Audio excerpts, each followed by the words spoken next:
I'm Alex. And I'm Teddy. And I'm Spencer. And we are The Button Mappers. Hey, the Button Mappers.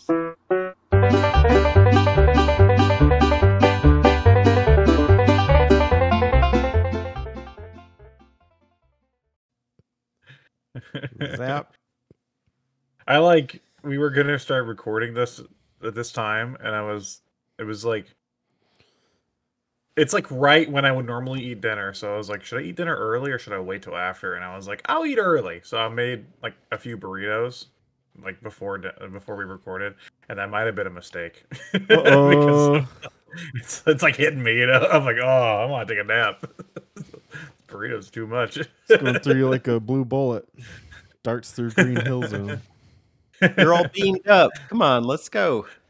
I might be in a rush. Yeah, with a lot of beans and jalapenos. So I might be in a rush to the bathroom. Yes. Rush through this episode. Welcome, Maps and Mittens, to the first map out of All Map August Rush Edition. The name Rush Edition comes from the fact that we all chose very short games that we can rush through. That way we can do multiple map outs.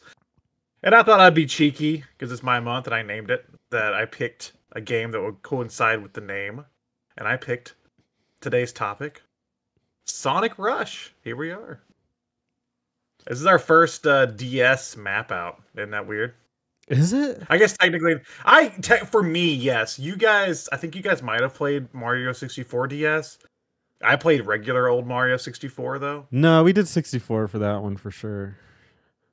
I'm not sure. I played on Switch. Okay, so we all did 64. So yeah, so this would be our first actual like DS game map out, which is neat, I guess. Super. Pokemon? No, we did Pokemon Diamond. We did. I played the Switch one. I forgot. That's technically it. It was Gen 4. There you go. Yeah. Yeah. Right. So second DS map out, but I didn't. First one I actually played that was a DS game. We're gonna get into it today. All three of us are huge Sonic fans. We all love Sonic here, and we're gonna talk about this amazing game from 2005. But before we get speeding on through the rest of this map out, I'm gonna hand it over to Teddy to tell us where else he can hear us rush through more content. I don't know where I was going there. Hey, Maps. Hey, Mittens. Are you ready to rush? Well, we sure are, but not before you subscribe to the Button Mappers here on the YouTube. We upload every Saturday, except for one where Mario went missing. Came back on Monday. And we also post clips, we post reviews, and whatever else is in store. Subscribe! And do it quick. Spencer? Yeah, or if you want to hear us just through audio, you can check us out on Apple Podcasts and Spotify. And you know what? If you were cool, you'd hang out with us in the Discord where we talk all things Sonic Rush. We only talk about Sonic Rush right now. It's the only thing you're allowed to talk about, or you'll be banned. They call us the Russian Mappers. Mm-hmm. And the Rush Band. And the Rush, yeah, Rush the Band. They call us Rush the Band. I want to make a band called Rush the Band, and we never cover any Rush songs. Yeah. Just cover slow jams. What? Yeah, there you go. Yeah, we only cover Simon and Garfunkel. Mm-hmm. Something like that. I don't know. Oh yeah. Don't they have like 2 songs that exist that people know about and made their career I couldn't even name them, dude. Do you know? Do you know Simon Garfunkel? Well, they have the famous one like The Sound of Silence. And then this is the sound of silence. Yeah, I don't know. Oh, come on, that's a famous song. And then Bridge Under Troubled Water. Like a bridge over troubled water. Something. I don't know that one either. Anyway, those are the only 2 songs I think anybody knows from them. I was thinking of Simon & Schuster. Another great band. I don't know who that is either. For a second, I thought you were doing CCR. I thought you were gonna be like, what was it, Dark Moon Rising or something? I don't know how that song goes either. I don't know music, guys. You don't know Creedence Clearwater?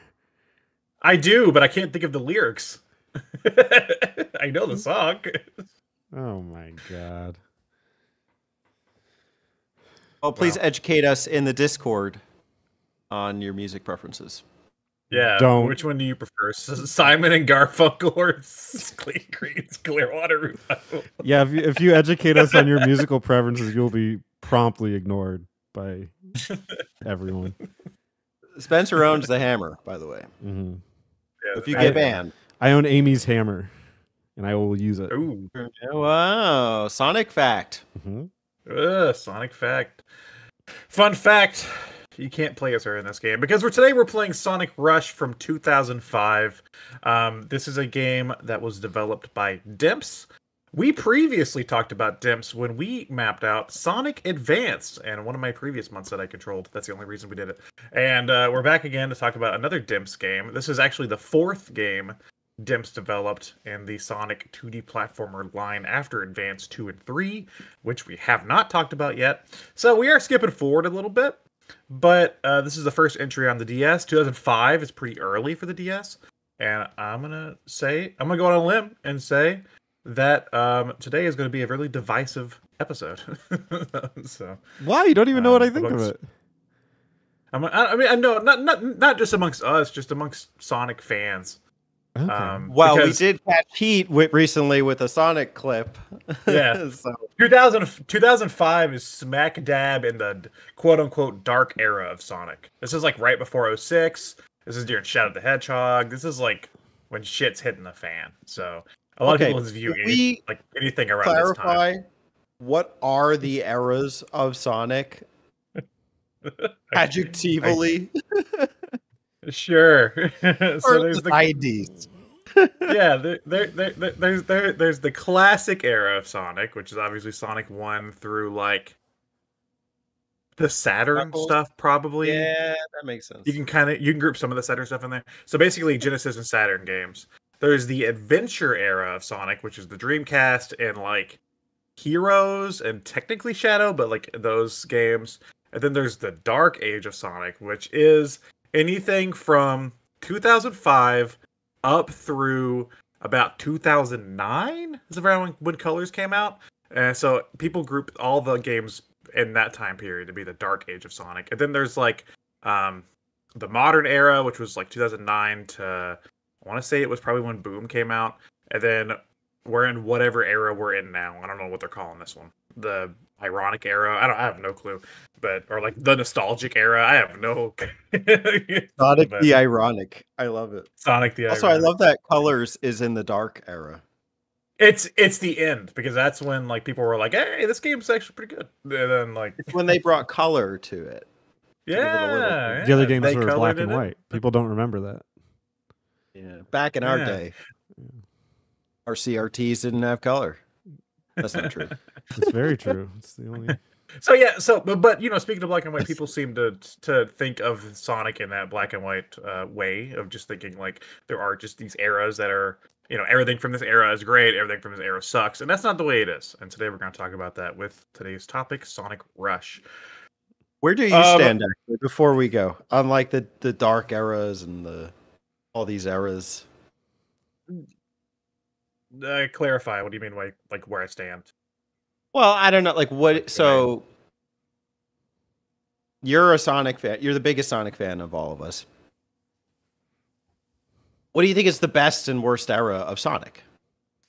That's tough. I would say the worst era is probably like we're sort of in a new era now with the like Frontiers and stuff, and like the movies kind of like regenerate the franchise. So basically, like my least favorite era of Sonic, even though one of my favorite games came out during this time period, oddly enough, is anything from like 2014, which is the Boom era, up through I'm gonna say like 2019-ish, 2020, somewhere around there. It's like Boom and Forces and There were some other ones, but like my favorite game, Mania, came out during that time period. But a lot of the other games during that time period were just kind of, I don't know, lackluster. They seemed like they were more just made to be products, instead of games. So that's my least favorite, for sure. Favorite? I don't know, man. It's probably Adventure. That's when I got into it, So I'm kind of nostalgic for that. So I err towards the classic era. Maybe it could be nostalgia's sake, just growing up with it. But I still go back and replay like all of those even today. And then least favorite.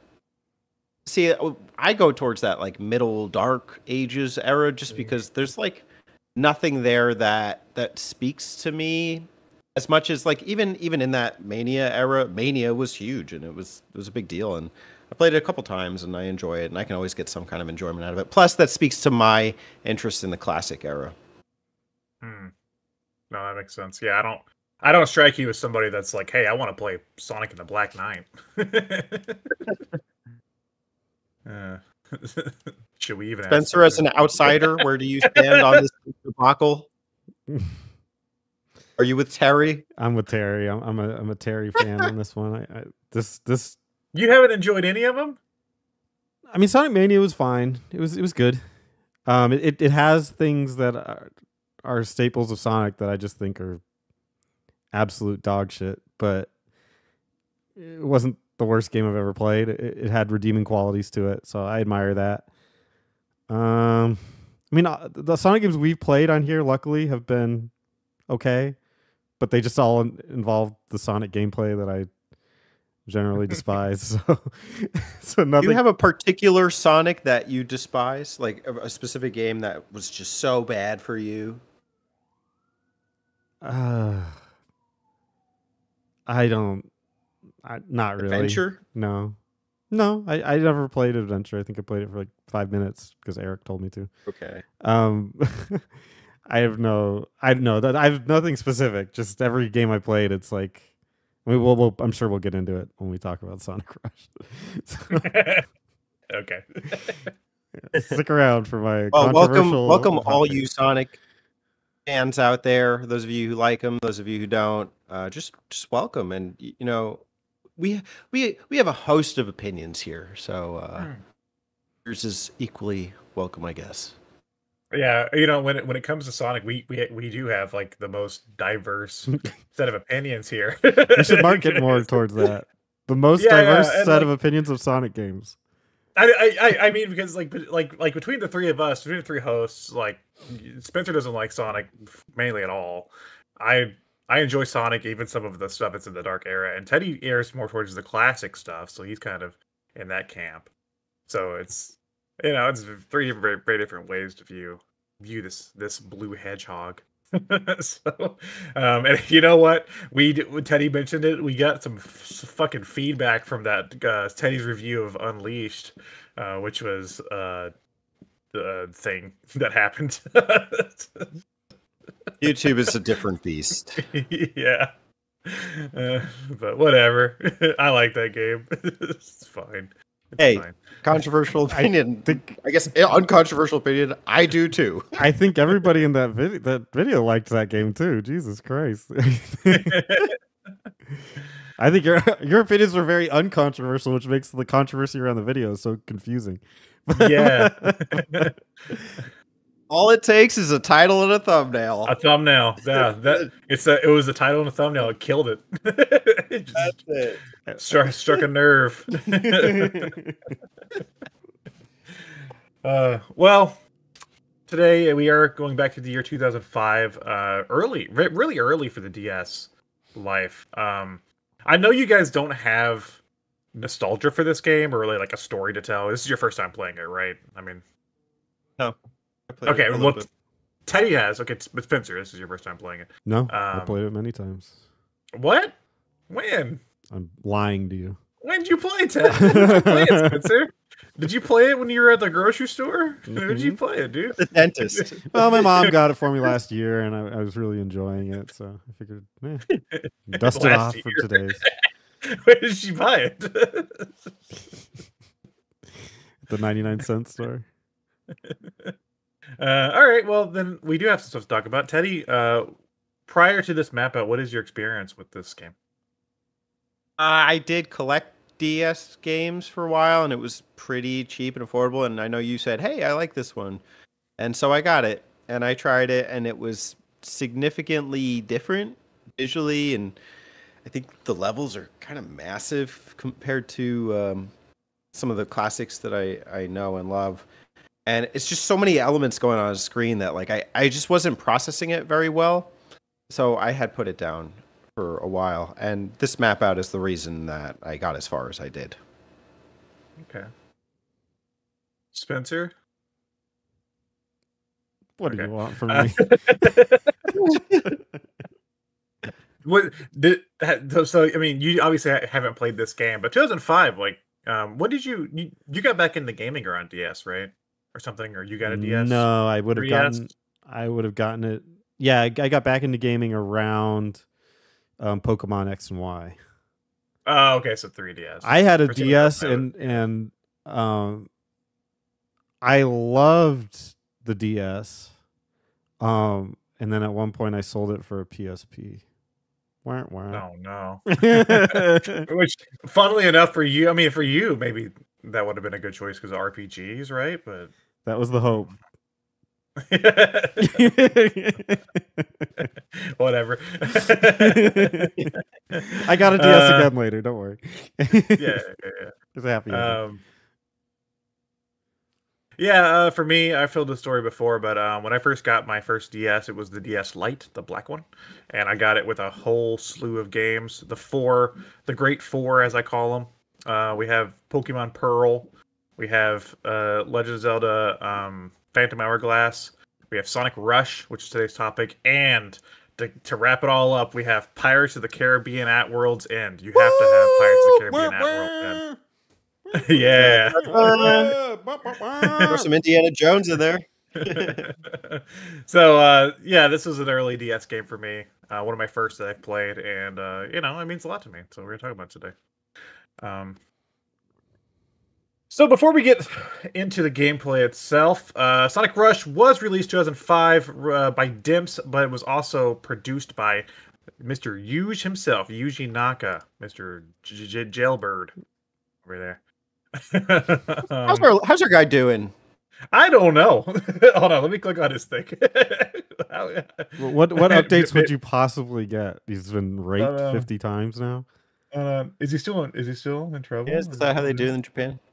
Oh, they don't. Following the charges, Naka did not make any public statements for 16 months. I guess the charges were November 2022. In April 2024, he ended his social media hiatus to respond to the news that Yu Miyake, Dragon Quest executive producer, was being reassigned to Square Enix's mobile division by accusing him of lying during the trial. Miyake was credited as executive officer in Balan Wonderworld. Okay. Well, there you go. There's your huge update. I know we were all looking forward to that. It's been a couple of years since we have a huge update. And hey, Square Enix connects to our next month, Final Fantasy month. Yeah, and I'm not playing Balan again. Don't blame me. I own it. Yeah, me too.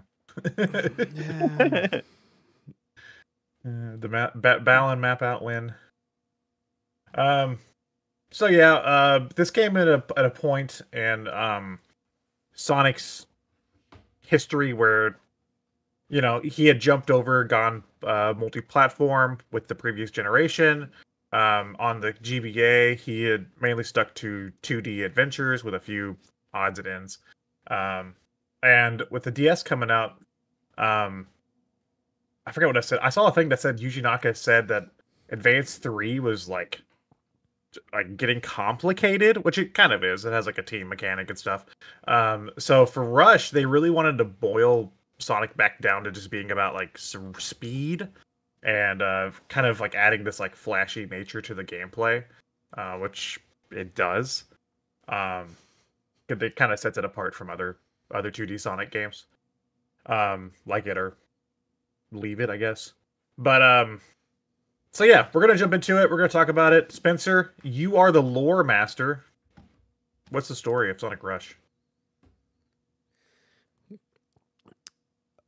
On a day racing through Leaf Storm, Sonic finds Dr. Eggman in his Egg Hammer Mega, who gloats that the ultimate power will soon be his, and confronts him. After Sonic has defeated Eggman's Egg Hammer Mega, the Doctor flies away, but he drops the blue Soul Emerald, which Sonic notices. Oh. Before he can pick it up, however, Blaze the cat appears in a column of flames, grabs the Soul Emerald, and leaves. Full of questions, Sonic goes to see his friend Tails and tells him of the situation. Deducing that Eggman is up to his old tricks and that Blaze is somehow involved, the duo runs off to stop Eggman's plans. Great. So we have two characters that play in this game. Sonic the Hedgehog, he's the blue one, if you guys didn't know. And a new character, Blaze the Cat, her first appearance in the franchise. Not her last, though. I got some facts about her to spew at you. Just so we're all on the same page, who did you guys play as between the two characters? Sonic. Yeah, we're all Sonic boys. Dabble today. with Blaze. I tried her first stage. Okay. What's your Blaze experience, Teddy? Okay. Well, see, it all starts back on an R4 card. That's where it ended. Okay. Oh, so you actually played it on the hardware? Yes. Yeah. Well, I did it on 3DS. Close enough. Yeah, same thing. Yeah. We both. It's I assume we played it on the Steam Deck. I have my cartridge for this, that I got that Christmas. It's in my DS bag, but I've been playing my Steam Deck and not my 3DS. So yes, I played it on my Steam Deck as well. Oh boy, it's interesting. It is interesting. Oh boy. There are some scenes that actually kind of require, not require, but where it particularly benefits from being played on a DS. We can get to it though. Yeah, we'll get into it. Yeah. So we all chose Sonic, but there are two characters to play as. They're both after they're both after the Chaos Emeralds and or the Soul Emeralds. And they're both after Dr. Eggman and or Eggman Nega. There's a whole multiverse thing going on with this game. And it's a Souls game. And please keep in mind, audience, that's the name of it, Eggman Nega. Nega. That's not us using some kind of slur or nothing. That's his name, Nega. Nega. It's like Sega. Yeah. We can just call him the other Eggman. How about that?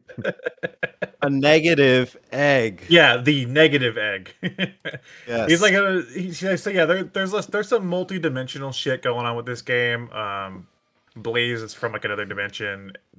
Negative Eggman is from another dimension, and the Soul Emeralds are kind of like that dimension's version of the Chaos Emeralds. So these two dimensions are bleeding into each other, and things are going all wacky. That's the story. Ready to get into it? Let's do it. Let's do it. All right, let me go down to the stage names. Hold on, there we go. The first stage is Leaf Storm, which acts as our basic Green Hill type area, but it's more, I guess, jungly looking. It's got a lot of greenery, a lot of woods, a lot of loopy-loops, and some unique features. First time playing Leaf Storm, what do they call it? Leaf Storm. What was your experience?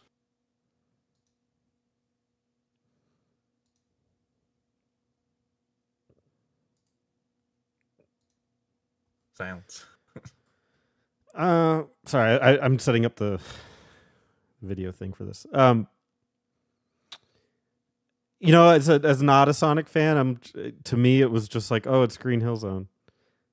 But I mean, it's clearly a little different.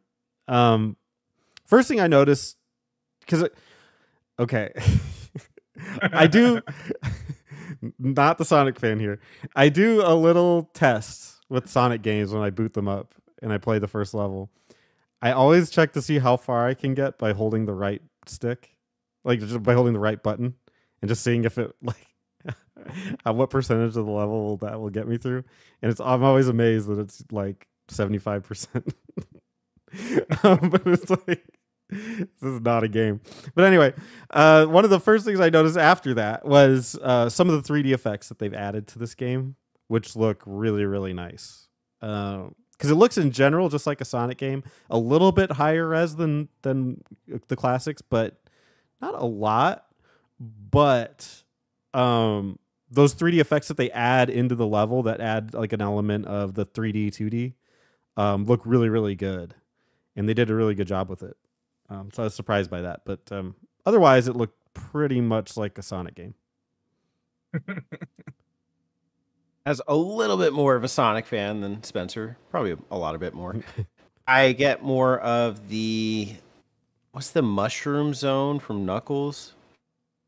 Fuck, dude, I can't remember all these damn names. Well, that one. I get more of those vibes. I don't know what it is. There's like some spinning around. I think it's the wood, like the trees and everything. The game does move fast. It's very notable in like some of the features that the game has. Like it has a dash feature, and you just go flying with this thing. I think like it's based in I don't know if it's your ring count or something. Maybe Alex can clarify that a bit. But there's just this stage is huge. You're expected to go zipping around it. A lot of loop-de-loops. And sometimes I think it's confusing because you're doing like the spin around thing and I'm not exactly sure what's going on. And then it's also got like skateboarding elements, like where you can do tricks in the air. And it goes like, Sonic does all these cool things.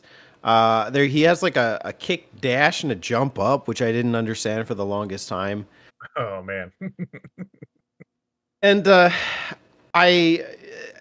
first time I played it was jarring. This time I got it a little bit better. But not initially. It took me a little bit of warming up even so. So I even after playing this stage, I did not have the flow down. So Spencer, you were onto something with you saying you can hold right and see how far you can get. I feel like that's a lot. I mean, there's levels that definitely break that, especially later on. But I feel like that's a lot of the core design in this game to keep it, I guess, like I don't want to say like beginner friendly, but like to like a more casual audience, I guess, is that it is all about like the style and the speed that it is like the actual platforming for some of it. And this level is definitely guilty of that. There's a lot of areas where you can just hold your boost button and you just go and you don't have to really think about much. So that, yeah, Teddy talked about that boost mechanic. This is the first game in the Sonic lineage to have the boost mechanic, which is something that is still prevalent today, as late as Sonic Frontiers. It still has the boost mechanic. This game introduced that to the franchise. Basically, whenever you defeat an enemy, get some rings, do a trick in the air, your boost bar goes up, and you do a little boost, and Sonic goes really fast. They soon after this they implemented it into some of the 3D games. The most notable one is Sonic Unleashed, and then this hasn't really gone away. It's been a core part of the character's formula since. Interesting, it started here on the DS in a game called Rush, but yeah, that's honestly, I think the addition of the boost button kind of forces the game to go in a more simple in a more simple layout with the stages, because it is harder to stop and platform when you're going 1,000 miles per hour. So it has to rely on some more flashy gimmicks to get by. And this one has a few. It has loops. It has the little things where you like go off an edge and you like what's it called? Bungee. You like bungee down to launch up. Yeah. There's the parts where you swing around in 3D real fast and then get launched up. So yeah, each stage has like their own little gimmicks like this. And this one it's all pretty simple for the first stage. Let's talk about that boss though, Egg Hammer Mega. Yeah, not Nega, Mega. Trying to avoid saying it, but you went ahead and did it, so that's good. Yeah. Okay. I'm curious to see what you guys think of this, the boss formula in this game, because before we did this map out, I actually watched a lot of like reviews for people, and that seems to be like a love it or hate it aspect of this game. So I'm just curious what you guys thought of this boss and just the way this game handles bosses in general. It's probably a bit of both. Love it and hate it. I think I kind of appreciate that it's not the simple like 3-hit and quit. Although I don't think any Eggman bosses have really been that way. Actually, that's not true. In Adventure, one of those early Eggman, some of those Chaos, and even Knuckles are 3-hit or quits.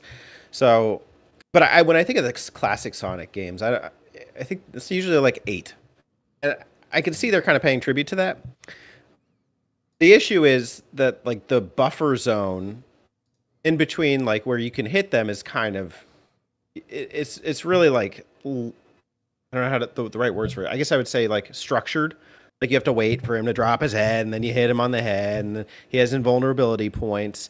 One of the most heinous with this first boss is he drops his head as a cylinder, rolls it to the end of the stage, and it can bounce you off and kill you. And so I think I got my first game over here because that had happened, or I had like just fought through it with 0 lives and got to the next stage.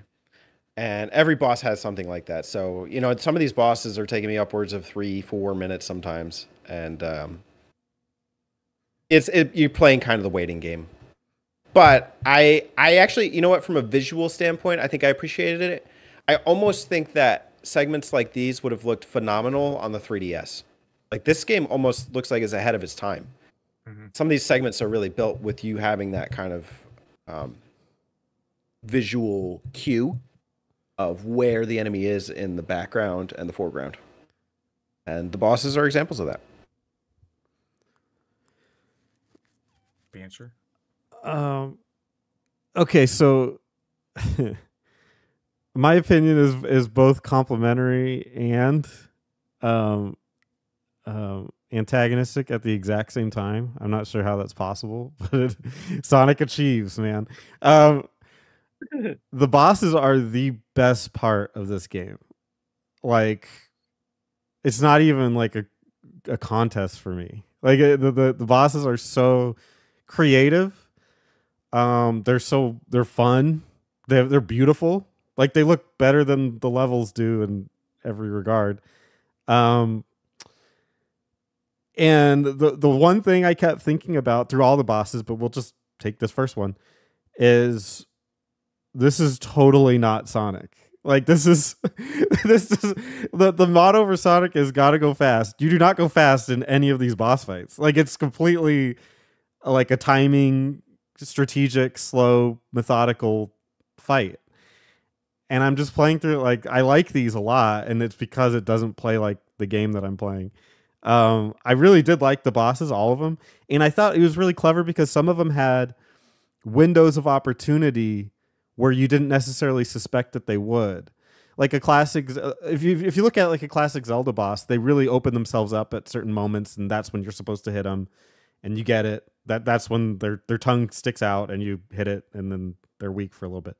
Okay, but a lot of these bosses have moments that they'll swoop in, and you're not even sure if you could hit them, and then you're really like pleasantly surprised when you can. They added those little moments in that make for a lot of flexibility with these fights. That if you're really, really good and you're creative, you can find ways to hit them when you least expect. So for that, I actually think the bosses are awesome, and the best part, including this fight. This was really cool. Yeah. So getting the DS, one of the most exciting aspects to me was the fact that it could handle 3D in some ways. I remember before I got my DS, just seeing the like TV commercials for Phantom Hourglass, and it just the fact that it used 3D models, being like, oh man, I could play a 3D Zelda. It's not really a 3D Zelda, but you know, I got, oh man, a 3D Zelda on a handheld, you know. So like the first time I played this, this boss really, visually blew me away because again, it's using full 3D models on a handheld. I'm used to playing GBA at this point. So I was like, whoa, you know, like, look at that. But I do think the bosses have way too much health. I think that they just last a little too long. I think by every boss, I didn't like the bosses, but I think by like the second to last hit point for every boss, I was like, all right, let's wrap it up. And this one is, Teddy mentioned it, this one is egregious of knocking you off, and that still happens to me. And I've played this game multiple times, and I still get fucking knocked off this stage during the boss fight, which sucks. Yeah, the 8 points make it especially brutal because you know that once you get him down to 5 to 2, he's going to start pulling out those awful moves to screw you up and to game you over. And the other tricky part is sometimes your knockback will push you into those rings that you're storing for health. And then even it depends how the boss hits you, but if he like slams you like when you're midair, your rings scatter and you really can't pick them back up. And then you're stuck with 0. So that happened to me a couple times too. Not on this one per se, but in bosses in general. Mm-hmm. But then I look down to the bottom screen, and I see my boy Tails cheering me on. Oh my god! I could fucking do it. Stupid Tails, that is so annoying. Yes, Sonic.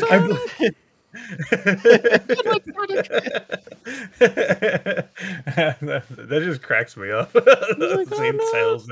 I get hit. He's like, "Oh no, Sonic's like, I didn't fucking mean to get hit by it. You fucking shit. Help!" Yeah, get your spinny ass in there and do something. Yeah, like in the context of this game, like, you know, because in Sonic games, Tails is usually like there or something. Like in the context, I just imagine Tails is just like standing nearby, like, oh, that must have hurt. Like, yeah, watching Sonic getting pummeled. He's just his stupid Tails is spinning. He's just hovering. Yeah, he's just watching him. Ouch! Oh, boy, Sonic. Looks painful. Wow. You died 7 times, Sonic. That's a lot. But yeah, it's a fine boss. I like the 3D-ness of it. Cute. Probably my least favorite boss in the game, though. We didn't talk about it though, so we should probably talk about the utilization of both screens in this game, which I know me and Spencer has something to say about that. So this game's unique, and we didn't talk about it during this first stage, but I thought we should before we move on. Because unlike a lot of other DS games that do like something on the top, like usually you're like playing on one screen and then the other one's like a menu or maybe like a map or something you could touch it to like draw a picture. Who knows? This game's different in that it uses both screens for gameplay, as the levels are built vertically, which I think is a cool thing for the DS, but also makes it fucking hell to emulate. Because I was playing on the Steam Deck, same as Spencer. And when you're playing on a Steam Deck, you can only watch one of the screens at a time, and then the other one's like minimized. And then I had to push my trigger button to switch screens. So that was almost a game amongst itself. Was trying to figure out which screen. Oh, did you have like both screens? You use a different core, but oh, I use one that had I use both? like Melon. Yeah, I use Okay. like Melon, which had it set up. So like mine, I would push my trigger button, and it would switch between which screen I was looking at on the big one, and then I had a preview of the other ones on the side, so I could see. So like I could tell when I needed to switch, but it was just remembering. And when the action gets really hectic later on, I was like, "Oh shit, I gotta switch screens." So, okay, I that's so funny because I did not have that problem, but I had a different set of problems. Okay. Because when you're playing on the DS or the 3DS, the screens account for the difference in the. Because you have the two screens, but they're not like a gap. Yeah, there's a gap, and so it accounts for the difference in the gap. But in mine, they were literally stacked on top of each other. Oh, so there was no gap accounted for, and it would be like I would jump through one, and there'd be like a second, and then Sonic would just appear in the top part. It was impossible to keep track of. Now, let's go a little bit further because there's another problem. It's called save states. And to trigger the menu that opens save states, which I know there's a hotkey for it. I was reading about it and it sounded like a nightmare. It was like putting the select button, but I think the select button on the Steam Deck is like opens a whole other thing. I didn't want to bother to get into it, but So what I was doing was opening the menu every time. To open the menu, you click both sticks at the same time. So that opens the menu that you can then do save states. You can load it. You can pick the slot. You can resume, etc. Okay, but on the DS, on that emulator specifically, the right click flipped the screens. So literally, I would do the save state, and then it would come back, and Sonic would now be on the bottom screen, and whatever's on top, I literally would lose track of what was supposed to be up and what was supposed to be down when playing this game. It was insane. Now let's talk about the problems playing on original hardware. I could have used save states. That's it. So yeah. Why did they design it for emulation? What the hell? Yeah, what the heck? You know, that's just the thing with DS games. You know, it's just like that's one of those consoles. Same thing with 3DS. It's like some of those games that are made around the hardware, they're gonna be hell to emulate, man. Yeah. Well, luckily they've made they've made a Raspberry Pi that is like a DS. But of course, oh yeah, I've seen that. Of course, it's like $200 or something, and it's like, well, that's not fucking worth it. But ideally, hopefully, at some point they'll release something that's more affordable. Because I would love for to $200. Just buy a damn DS Lite and an R4 card for $200. Well, I would like them to get something for me so I could do 3DS and DS. Just have like a permanent system that just does that. Because there's a lot of great games on those systems that really just don't emulate that well. So it'd be nice to just have something dedicated to that. What I call the Wii U problem. That 3DS is is tricky because some of those would actually benefit from just being on the Switch. Some of them don't, like Etrian Odyssey. Like, I don't know. Like it's great they put it on, but that is a DS specific game. But something like Link Between Worlds, I don't see why you couldn't just play that on a TV. Yeah, I agree. But it'll be there, and the Switch 2, it'll be Link Between Worlds HD remake or something, or not remake, but HD, and it'll just be a port. Yeah. It'll be it'll be $50. Yeah. Restored in all of its 400p glory. We added some grass. Look at the grass. So, I have a question for you fellas. Did you guys play with the sound on? For bits of it. On yes. and off. Yeah. On and off. All right. I want to know what you guys, because we got past the first stage here, and there's music in the first stage. Spoilers. What did you guys think of the game's approach to its soundtrack, which is very different for a Sonic game? Zero memory of it, which is not uncommon for soundtracks, so I have nothing. Yeah, I'd say it's pretty unremarkable. I mean, it's like different. It's like artistic, I guess, but an electro style. But I don't remember. I couldn't do a chime for one of them.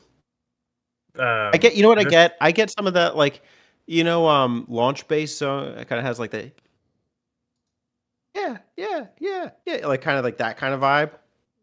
I get launch bass vibes. So this game's soundtrack was done by Hideki Naganuma, who did the Jet Set Radio soundtracks, which are pretty famous for their style of music and like uniqueness. He did the soundtrack for this game, and it kind of shows, if you know the Jet Set Radio games, it's kind of like in that style, where it's like electronic. It uses a lot of samples. And we won't get to hear the best one, but the best one was the final boss sample, but you have to play both campaigns to get it. But and that's the one where he sampled Malcolm X of all things. But yeah, why? I don't know. but yeah, he samples a lot of stuff for his music, and it's all very unique sounding. And yeah, he did the soundtrack. So I just wanted to bring that up so that nobody can say we didn't talk about it, because we talked about it. Is that the big focal point of this game? Is the Malcolm X sampled song? Why did he use that? During the because none of us got there because we didn't play both campaigns. I have a long time ago, but during the last battle, it's like Supersonic. There's a song called "Wrapped in Black," and it samples Malcolm X saying "Too black." too strong. And it uses that sample too black, too strong, too strong, too strong, too black. And I'm like, why did he sample it? Like for years I was like, oh, this is a good song. And then like one day it was like one of those did you know things was like, did you know? It was like this is sampled from a Malcolm X speech. And I was like, what? and that's Well, I mean, look at your Eggman. You know. Well, we won't get into that. Yeah. All right, let's move on. Next up, we're going to one that I wouldn't say is a fan favorite, but it actually did reappear in the franchise. This is Water Palace. Spencer won't know. Teddy, where did this stage reappear? Do you know? Generations. Yeah, Generation 3DS used this one. Ding. They correctly opted out of using a Sonic 06 stage and used this one instead. Well, I think that makes sense because I think Generations on 3DS was a Dimps game. Yeah, it was. So it was cool to see them kind of pay homage. I will say this: Water- I think Generations handles it better. Okay. Yeah. Water Palace is a water stage in a palace. Believe it or not. It's from a Zelda game. It's a palace. Oh, that's why it was so hard. The water palace. Yeah. All those the water temples, water palace. What do you guys remember from Water Palace? Drinking it right now. Delicious. I remember not understanding. Like I knew I got that I was like drowning. I understood that. It was not clear where. I got that I was suffocating and my lungs were filling with fluid. I got that. Yeah.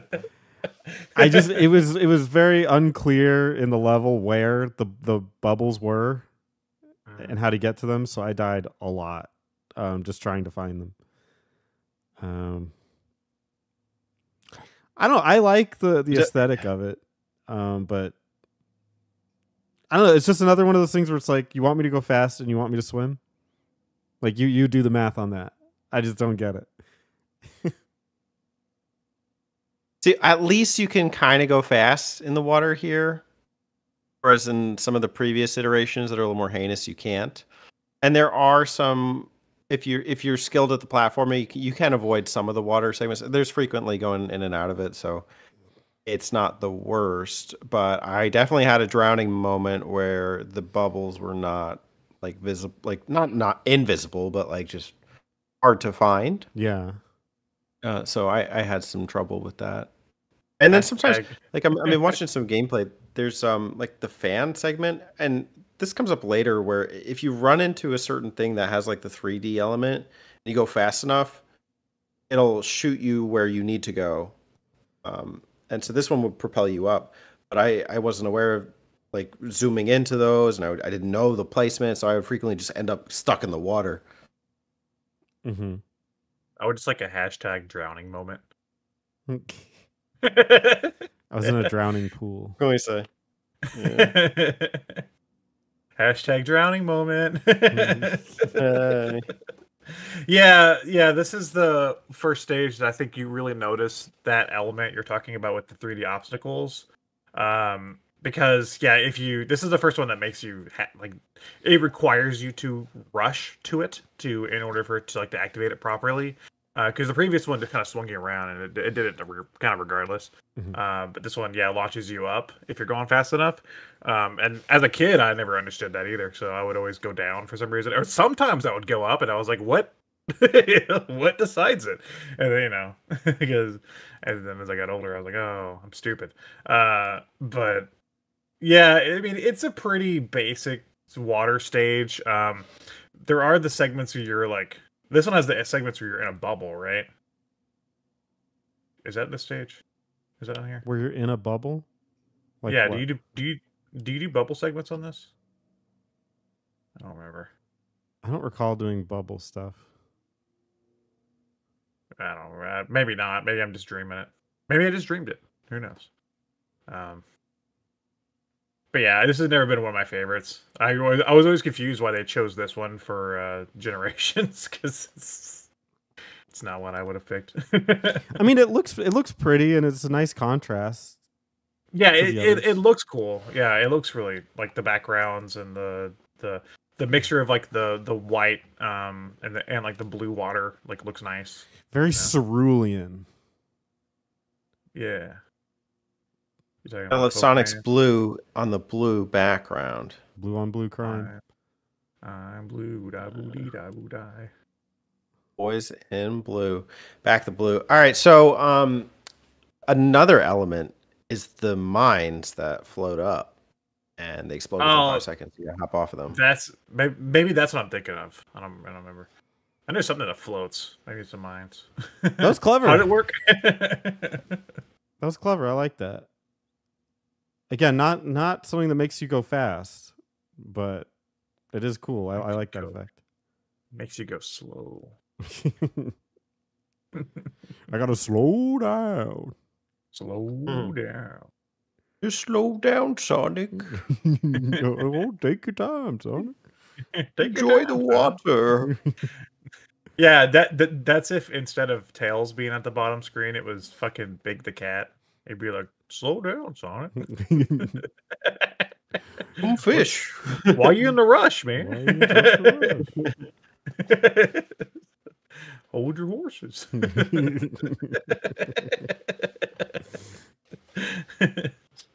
If you go too fast, you'll lose. You gotta take your time. Yeah. All right, the Well, boss you'll for need this to one. take your time with the boss for this one. What is it? I don't remember. It's Egg Turtle. Egg turtle. Okay. And Yeah. this is our first encounter with negative Eggman. It's Egg I'm a Turtle. positive Eggman. Would that be our Eggman? Just Eggman? Is he positive Eggman? He's Or neutral. no, he's no? he's like neutral Eggman. Yeah. Yeah, where's positive Eggman? All right, Egg Turtle. It's a turtle robot. I'm trying to remember what its attacks are. Do you guys remember what it does? Besides having to hit it on the head. Oh yeah, I remember this guy. For some reason, it's not pulling up in the wiki for the way I was doing it, so I'm having to get it through He some looks like special means, what's that dinosaur? like a Loch Ness. Plesiosaur or something? Yeah. Nessie. Yeah. Yeah, this is the one that would Oh, like try to bounce on you, and then he would lower the water. Oh yeah, it played with the water levels. Okay. Sonic could Gotcha. breathe This guy was- in this water. It was a special kind of water. Yeah. Also Well, frustrating they about the boss fights is they disobeyed their own rules, because Sonic doesn't have the speed stuff in these boss fights. Oh yeah, I know, which is weird because in like regular 2D Sonic games, he usually still has the same movesets. Mm-hmm. And I guess they were like, well, how the hell do we give him the rush thing if he's going to be in a little circle?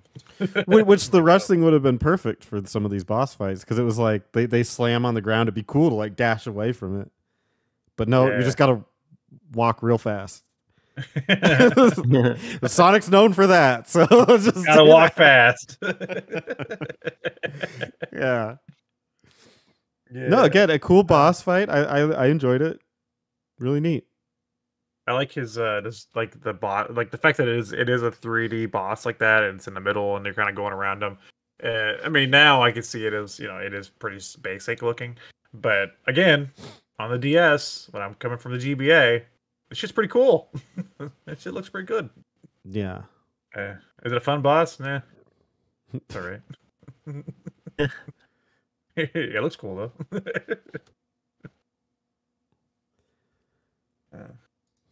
Well, that was Egg Turtle. That's Egg Turtle. Famous words. Let's move on. Let's go to Mirage Road. Are you guys ready to go to Mirage Road? Yes. Pack your bags, boys. We're going to Sure. Mirage Road. All right, Mirage Road is a like Egyptian themed stage, which is the second time Sonic's done this, because there was already one in Sonic 3 and Knuckles. There was a like pyramid type stage. But Mirage Road is interesting because Mirage Road actually does tell you to slow down at points. You do have your basic running formula here. You have like some 3D aspects where you go on these like sand slides or these like little platforms that spin you around really fast. But there are certain rooms in this stage that have a gimmick that slows Sonic to a screeching halt and says, "Hey, defeat like 9 enemies, and then you can leave the room." And as a kid, I didn't understand why they had this gimmick in any of the stages. And as an adult, I still don't understand why this gimmick is here. At this time, there were Sonic games that had rooms like this, like screen clearing rooms. I think more, the one I think of the most is Sonic Heroes had rooms where they lock you in and they say do battle with these enemies. But that's at least in a 3D space when you had like multiple characters with movesets made for that. And this one, they just lock Sonic in a room and they throw a bunch of random egg pawns at him and they say, "Have at it, boy." And there's no good way to fight them. You just gotta hit him on the head, I guess. It brings the dash works for it. You Yeah. can usually knock them out pretty quickly. But it brings up one of the more confusing aspects of the gameplay here is that Sonic has 2 jumps. One of them you can hurt people with it, and the other one you can't. Just like why? What's the no point of idea. this? You know what's one of the bizarre things? I'm used to like doing like a spin jump where Sonic's like all curled up and then bouncing into somebody. You can kind of get a chain going. When you bounce and you hit somebody, he kind of like goes back into like freeform Sonic mode, but you can still attack them bouncing off of them. It's bizarre and it doesn't feel right, but it works. Yeah. Some bizarre choices on that one. Some of the enemy designs in these areas are directly ripped from Heroes. I think of the big purple guy with the hammer. He's directly from Heroes. The thing is that an enemy like that with Sonic is designed to be used with his his homing attack thing that he has in 3D, where he locks on and hits him. But you don't really have that in this game. So I hate those guys with the hammer because your only choice is to bop him and then just get away from him while they swing around. You don't really have any other choice. And I just take the hit. I just take the frames of invincibility and just try to kill him. Does Mania do something similar to this with the saloon level? Yeah, but I don't know. That's based on this classic Sonic. It's a little different, I guess, with the enemies, like the way they work. Like these enemies have like active health bars and stuff, which is Some, not all of them. some, yeah. The annoying ones do. That's true. Yeah. This also has the side the where it turns into a beat 'em up, like Yeah. this. That is so weird. This is the best level in the game. Like there's no doubt. Wow. This is phenomenal. Ah. I love like changing the style, like just in the middle of it, like almost randomly. And then just having to dodge the falling boulders mixed with fighting people as they drop. So refreshing. I loved it. I thought the animation of it was really beautiful too. I think they did a great job with this level. Yeah, that part does make good use of the dual screen aspect because you have to watch the top screen to see what they're dropping because it could be egg pawns or it can be rocks. And if it's a rock, it's gonna bonk you on the fucking head and you're gonna lose all your rings. So you gotta watch out. Watch out, Sonic. These rocks were tricky. Watch out, Especially when Sonic! it wasn't the 3D isometric. That's me screaming at my DS. What are you saying? Watch out! Sonic, watch it! That should be clippable. Maybe we'll work on that. Okay. He's calling Eggman negative. Watch out, negative. Watch out, Sonic. That's what I said. It doesn't have the same effect when I say it like that. Watch out. Look out, dude. Oh no, man. Sonic. The rocks, they're falling. Yeah, that aspect is cool, where it kind of turns into It's weird you said beat 'em up because I never thought about it like that. But I guess it has like the perspective of a beat 'em up, where you'd move like the foreground and the background a little bit. Yeah. Only I couldn't punch anyone. That would have been better. Well, it gives you a preview of what Sonic would look like as a beat 'em up. Yeah, and it's There you never go. happened. It's up to Sega. Technically, there was. It's more of a fighting game, but there is a game on GBA called Sonic Battle, and it's like a 3D perspective, like not 3D perspective, but like a 3D arena brawler. It's more based on like fighting moves though, but it has that like aspect where it's like you're moving forward and back between like the. So I guess that kind of counts. I don't know. Whatever. Leash. All right. The boss for this stage is the best boss in the game. It's Egg Scarab. Yes. Yeah, Egg Scarab. Woo! Egg Scarab boys. So the Egg Scarab, much like the last stage, is based on like a circle in 3D, and you move around the circle. But the difference is that the Egg Scarab actually interacts with the environment in an interesting way. It's a fucking dung beetle, right? And it rolls a big old ball at you, and you have to time your hits to knock it back, or sometimes it'll jump over it and try to trip you up, and you have to hit it back the other way too. And I thought this was a pretty well designed boss fight, especially for this game. I agree. Yeah, this one doesn't feel cheap at any points. No, everything's pretty easy to read. It isn't, even though it has 8 hits, it doesn't feel like it lasts too long because he's always launching those balls at you, so you always have an opportunity to hit him. Yeah. So there's not really that much like downtime in this one. There's like a few moments where he might chase you around for a second, but other than that, good design boss. When he jumps over the ball the first time, what a charming situation. I was just delighted. Yeah. That's phenomenal. I love that. The pace of the ball also goes faster as his health goes down, and the rate at which the spikes appear and disappear. So it makes it harder to read. So it builds the tension pretty nicely.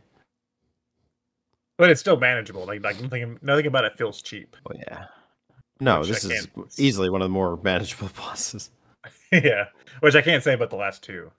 So. I just like the fact that you said, what did you say, Spencer? It was like charming. No, you said something. It was very charming. Charming. It's very rare that still happens at my age, but I just like to imagine you were like sitting on the couch playing this, and then that happened, and you were just like, "Oh man, goober." Oh, that was so sweet. Oh, negative Eggman. Bless your heart. Whoa, Eggman, you're really confusing me. I'm starting to think you're a pretty positive guy. They're calling you Eggman positive. Nah, it didn't work. Eggman Pega. Ozzy.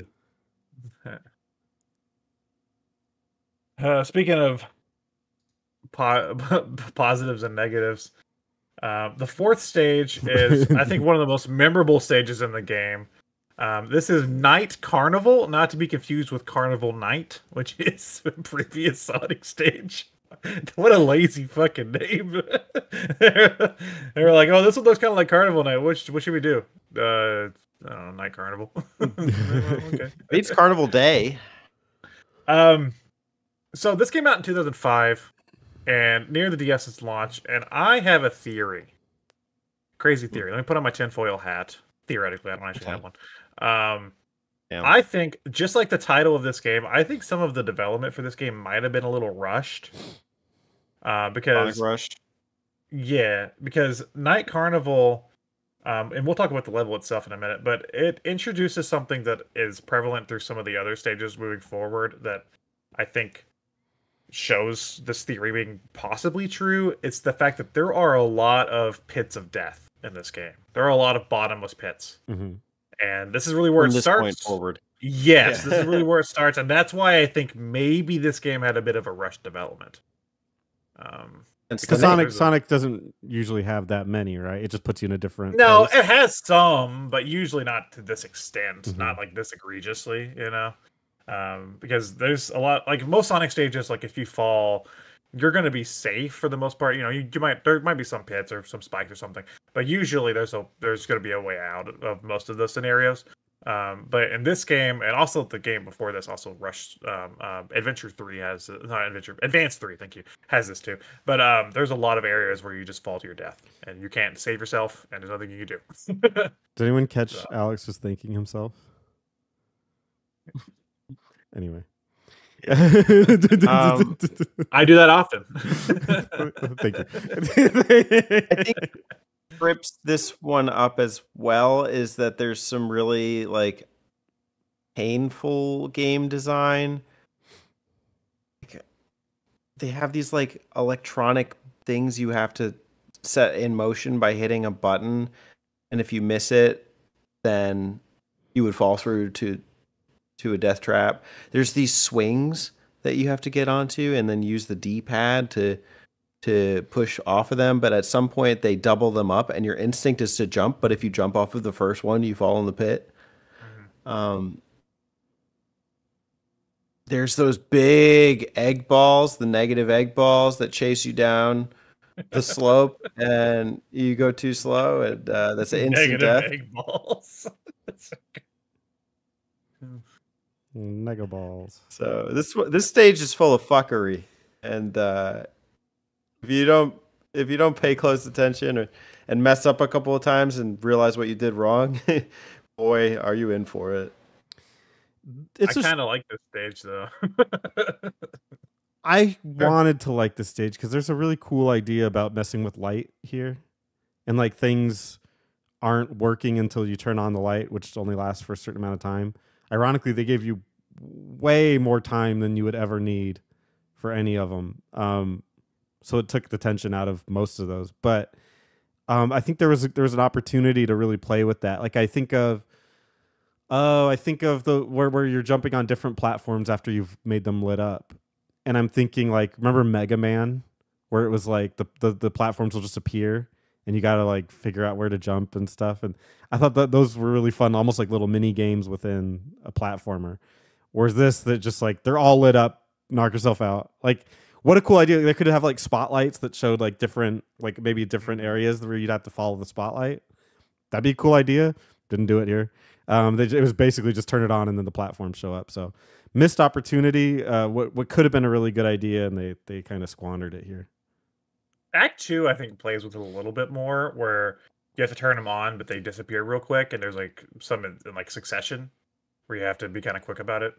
I never experienced thing where it was a challenge. It always just seemed like, well, they're on as long as they need to be, so I'll just take my time. You never played Sonic 3, did you? Definitely not. Huh. Might be a stage in there you like. Oh, they got like a wink, wink. Didn't you guys? If you're into carnivals, boy, have I got a Sonic game for you. Didn't you? If you like going out at night, oh boy, this one's a gem. So I like a lot of the aspect of this level. This level, I think, is pretty egregious for the bottom's pits, and some of the things like the swing. The swing still tripped me up this time, where I jumped off too soon and fucked it up. Because that's like your instinct is to jump from one to another, right? You're not supposed to do that. You're supposed to just hold forward.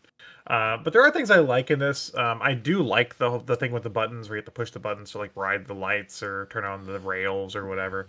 I like the 3D aspect where you have to go real fast and hit the thing that, like the corkscrew thing that like shoots you across. I think that's a lot of fun because it feels like it does reward you for gaining speed by that point, because you go and you hit the other side, and it's kind of neat. Also, this has got the best song in the game. It's the one that goes like back to back, back to back, take it back to back, and then it has like the little moment where it's like Surfer. It's like dun, dun, dun, dun, dun, dun, dun, dun, dun. I don't know. It's kind of fun. But there are very annoying aspects of this stage as well. And I did find myself dying a few times, and I was like, damn it, like maybe the stage wasn't as good as I remembered.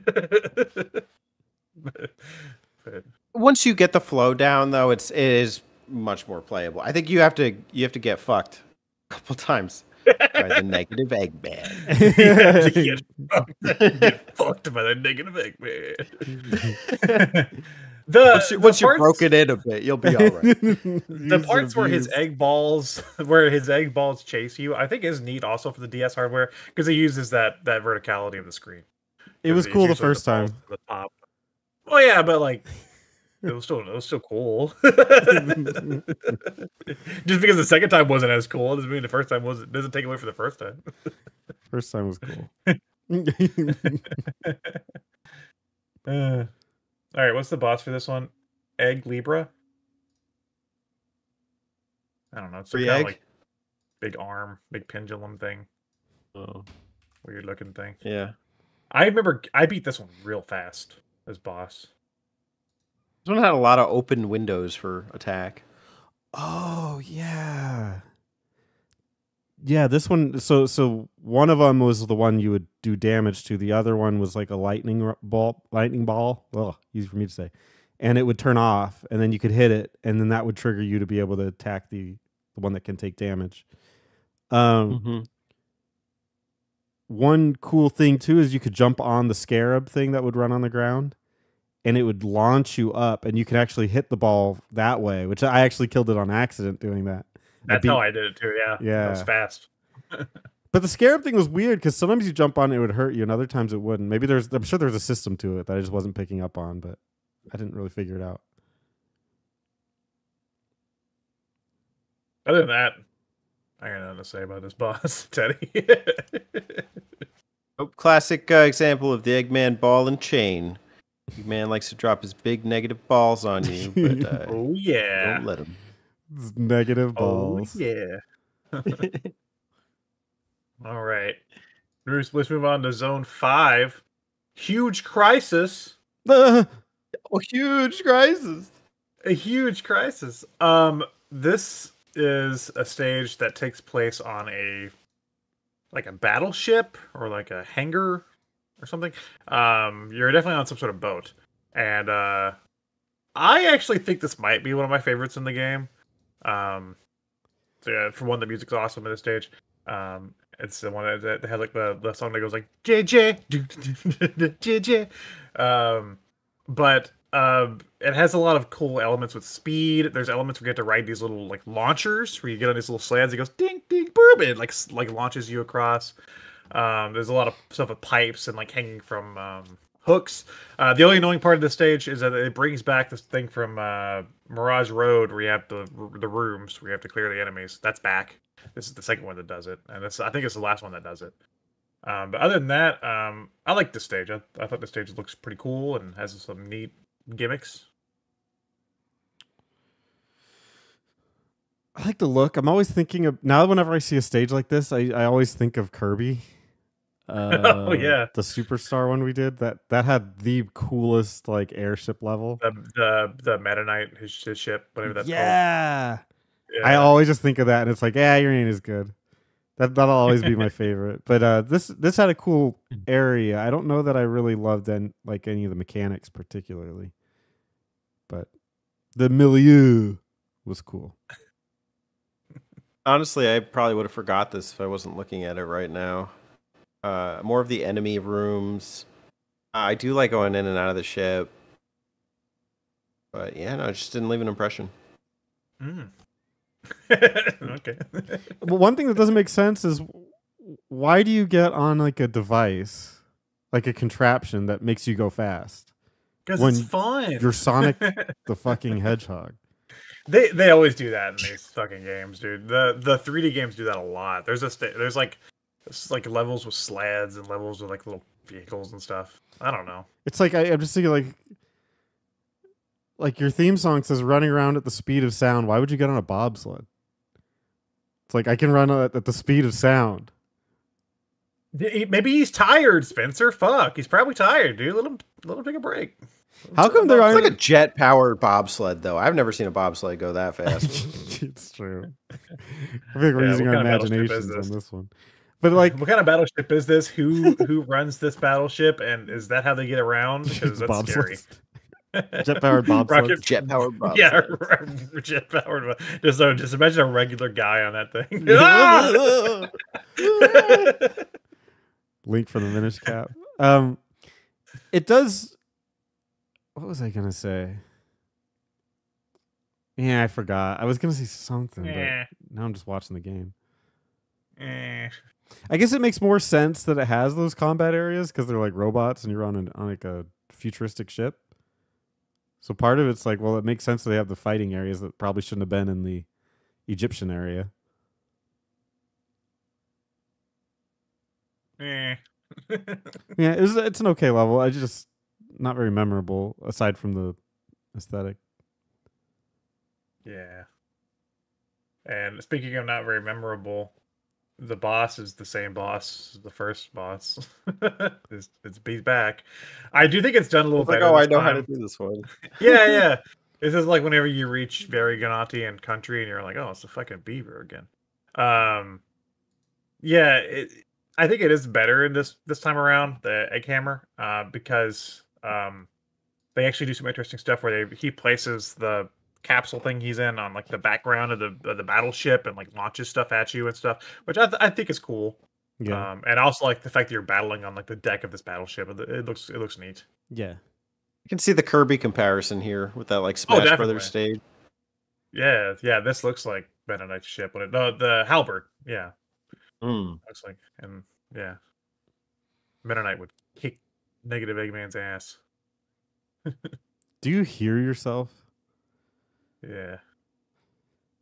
Well, technically no, but you do. You'll hear it later. Meta Knight would kick Negative Eggman's ass. Prove me wrong. Eggman, you are a worthy competitor. Negative You Eggman. joust with me at the halberd. Nega, you crazy. Oh my god. Enter. It's Nega. Nega. You did. N-E-G- You keep saying it. N-E-G-A. Oh boy. All right. Anything else about this boss? No. Okay, let's move on. Speaking of negatives, Wow. it's time to go. It's time to go to altitude limit. Woo! Man, I what a wasn't stage. sure if I was going to beat this one, guys.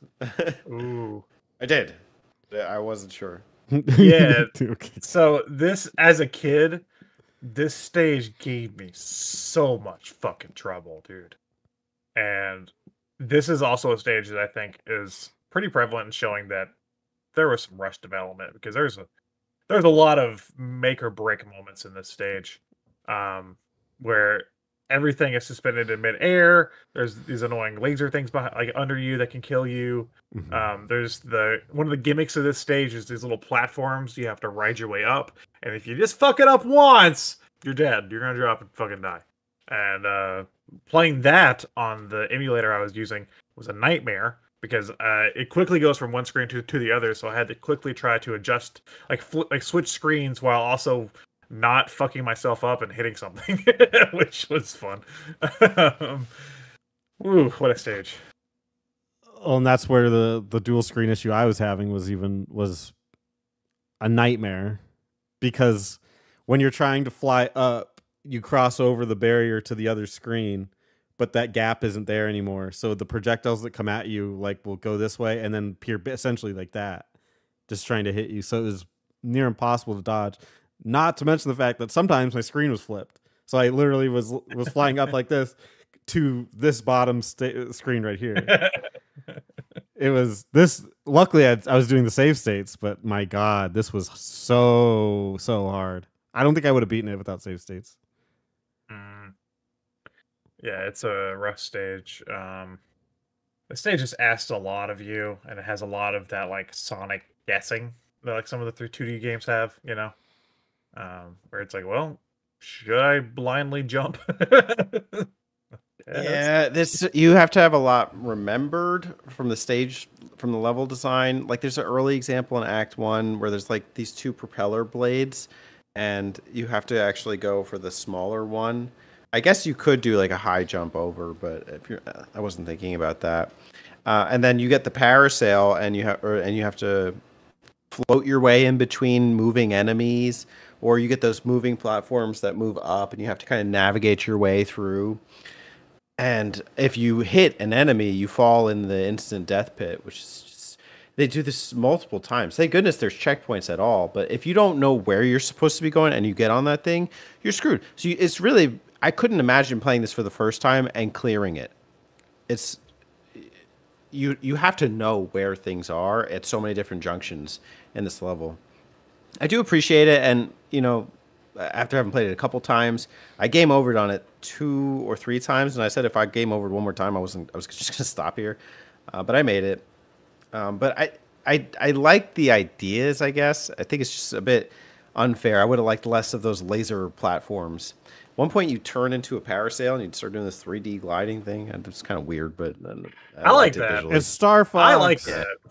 Yeah. I like it in practice, but in the actual gameplay, like if you break it down, it's almost impossible to get hit. Like I don't think I ever got hit once playing that segment.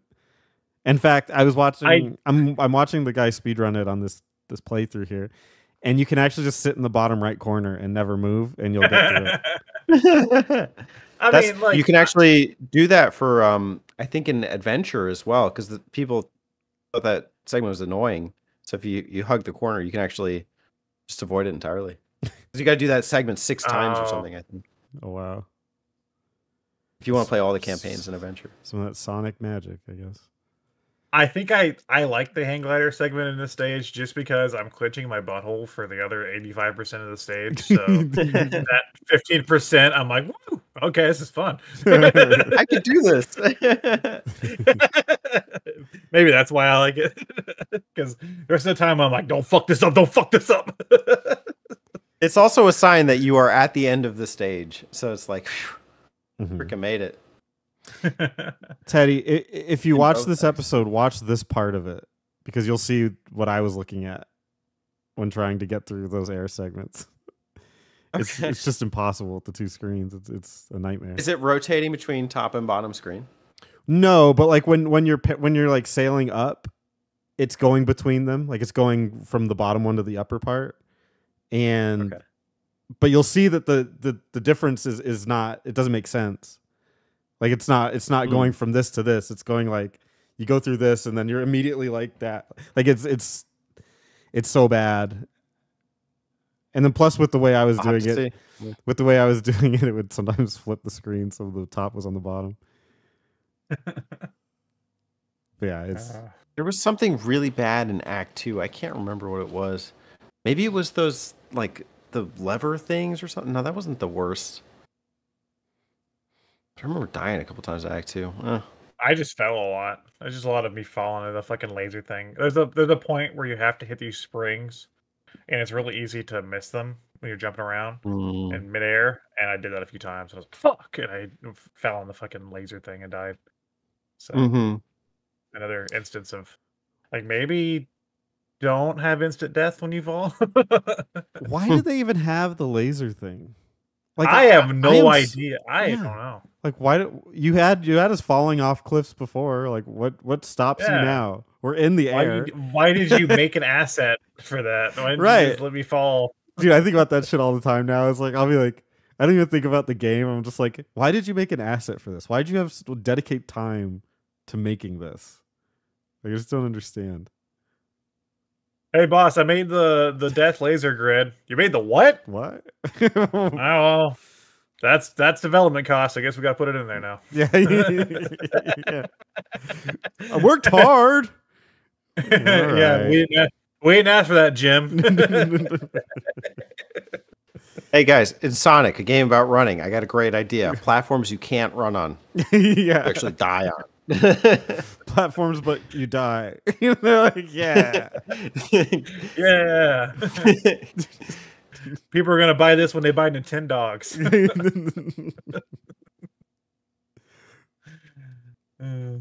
All right, boss fight time. Egg Eagle. Do you guys like Fuck. like eagles?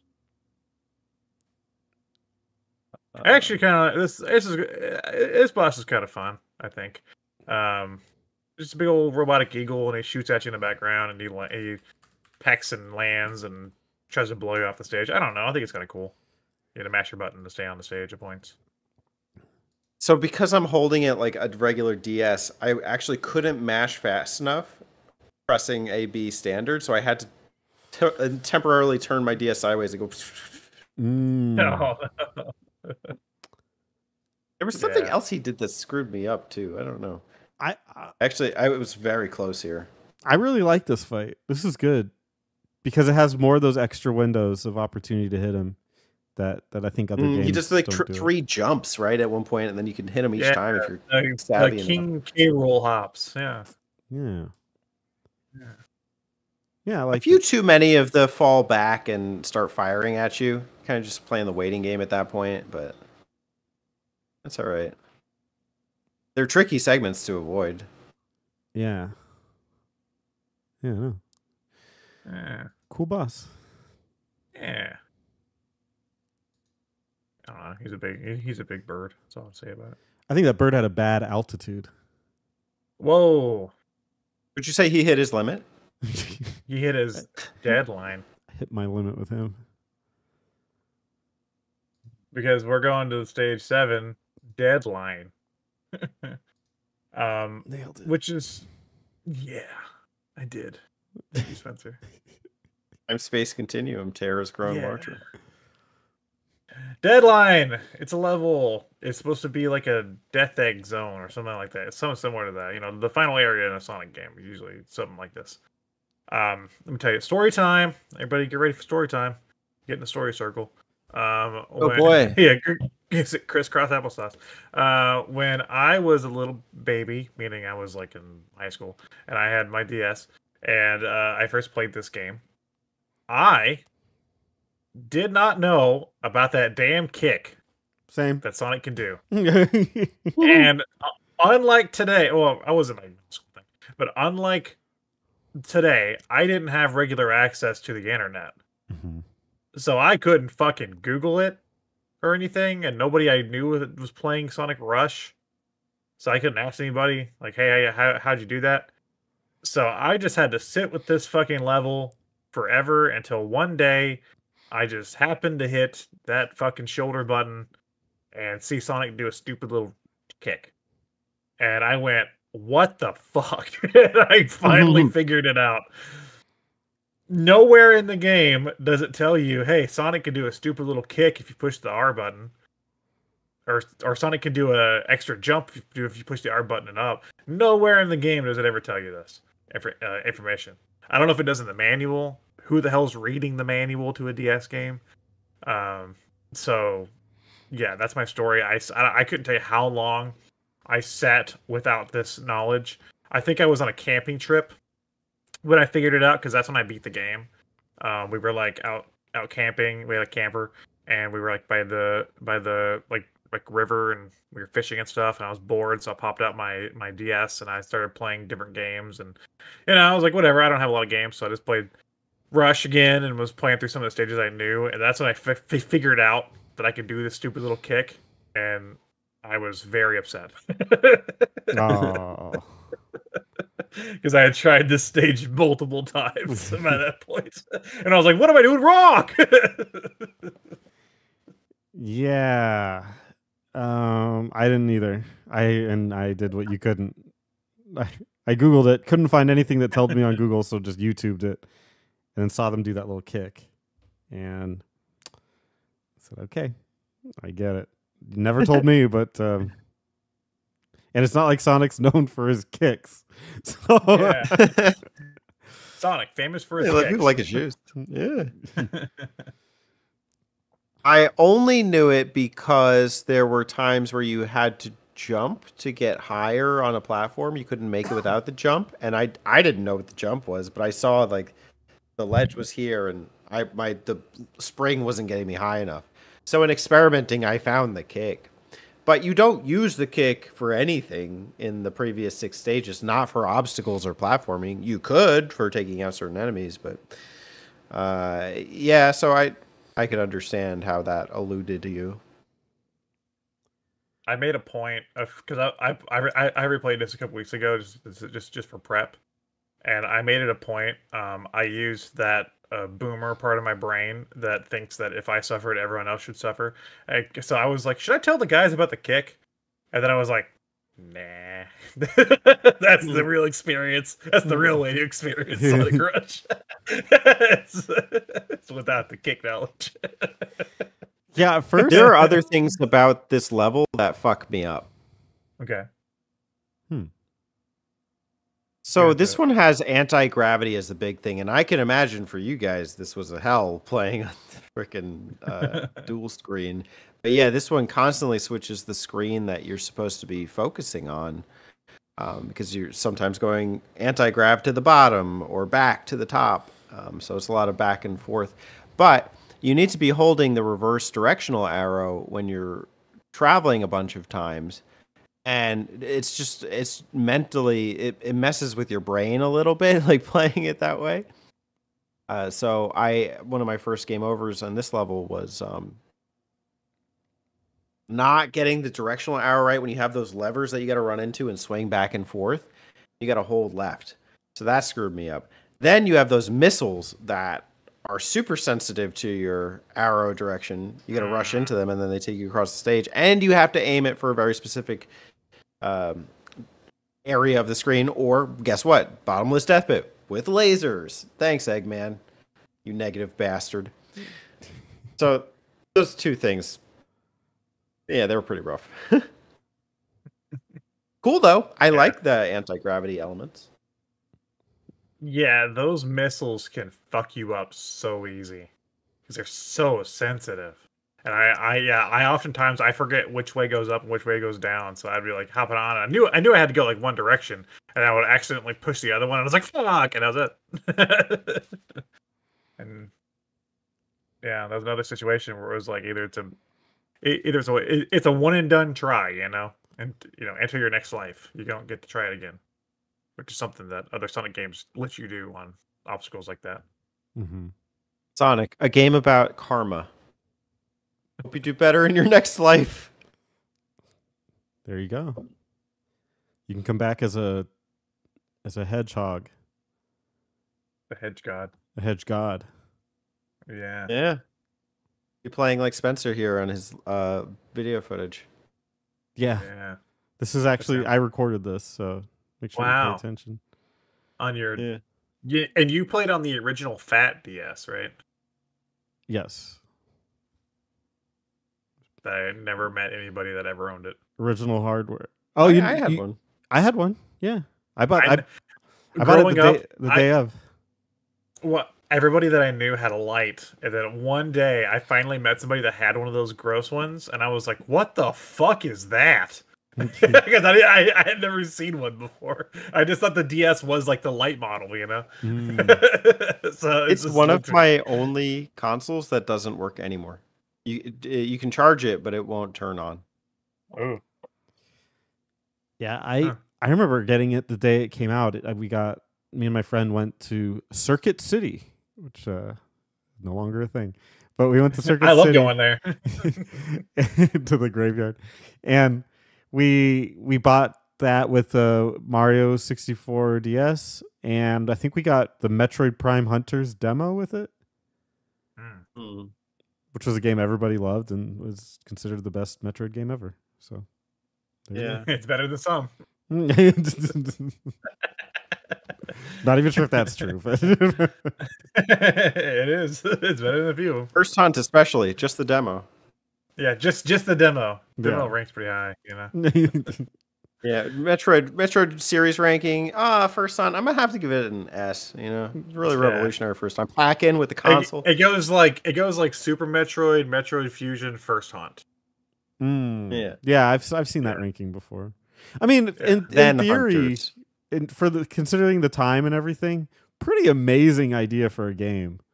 It had it was an online multiplayer first-person shooter for the DS. I like Hunters. I think Hunters is pretty good. It's also not playable because it's on the DS. Great ideas. But for the time, it was pretty cool. Yeah, that's a good idea, but Yeah. I don't want to touch it now. God no. don't know if anybody was really ready for Hunters at the time. Nobody was ready. Well, that's what the 3DS thumbstick was for. So you could play Hunters. There you go. The nub. Yeah, Speaking of hunting, we've been hunting Negative Eggman this entire run, and we finally caught up to somebody else we've been hunting. We haven't talked about the story at all. We caught up to Blaze the cat. And that is our boss fight for this stage. We are going to face off with Blase. Blaze. It's like Blase Damn. the Kate. Kate. The Kate. We are going to have a good old fashioned face off, like Nicolas Cage. Face So I could get her down to 2, but I lost all my lives and I game over like 5 minutes before we started recording. So Oh, you didn't get past. Well, this is the end of our run anyway. Well, technically not. No, sorry. We had one fight after this, but you almost made it. Did you get to the struggle part? There's like a mashing part. I got to 2. Oh, okay. At some point, her hitbox was like really not hittable. Maybe you guys can tell me what you did, but I don't know. I just bopped her. I think my game glitched because at one point she she was hard to hit. Like she had very minimal like opportunities, and I was getting kind of frustrated. And at one point, she just walked to the left side and just stood there. I think she had like 3 or 4 hits left. And I just I snuck over. I'm like, are we sure we're doing this? And then it's like, okay. And I bopped her, and then she's like, ah. And I was like, ow. Okay, again. And I literally just did that until I got to the button mash part. Yeah. I'd never seen that happen before. That's cool. But I mean, it was a cool fight for what it was. It was very it was more of like a duel than the other ones are. So it was kind of it reminded me of how in some of the classic games there was like some duels. Like I mean, I think of the one with Knuckles and stuff. In like Sonic 3, there's a bit of a duel stage there. I think even Advance had one. I don't remember. But yeah, I like the idea of having a duel with another character, and there's 2 stories going at the same time, and they're kind of like interwoven. Because none of us played through Blaze's story, so who cares? But who the fuck cares about Blaze? Who the fuck cares? After you get her health bar down, you guys face off, and like Sonic's running real fast, and she's like doing her fire thing at you, and you're like so going head stupid. to head. Yeah, you have to like mash the button to like win, and get to like this. You're like push her to the other side of the stage, and then you beat her, and then quite literally Sonic says, like, "Hey, why don't you just like be our friend instead?" And she's like, "All right, well, I guess I should." Yeah, she literally is like, I think I should. And then she's your friend from that point. All of the attitude that she had building up to that is completely gone, and she's literally just another Sonic character. That's her character arc. Yeah. Sonic's like, hey, you should not like fight us and be our friend. And she's like, okay. I guess I'll just be a girl from now on. It's like it's just generic Sonic. Yeah. Girl Sonic's cool.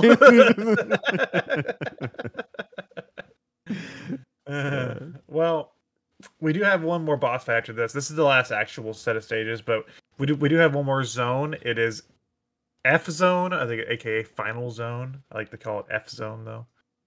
Why does it say unknown? It clearly says F zone on the map. Whatever. We do have one fight here with Egg King, who is the biggest boss in the game and also probably the biggest pain in the ass in the game. He's a big mech. He likes to punch the stage.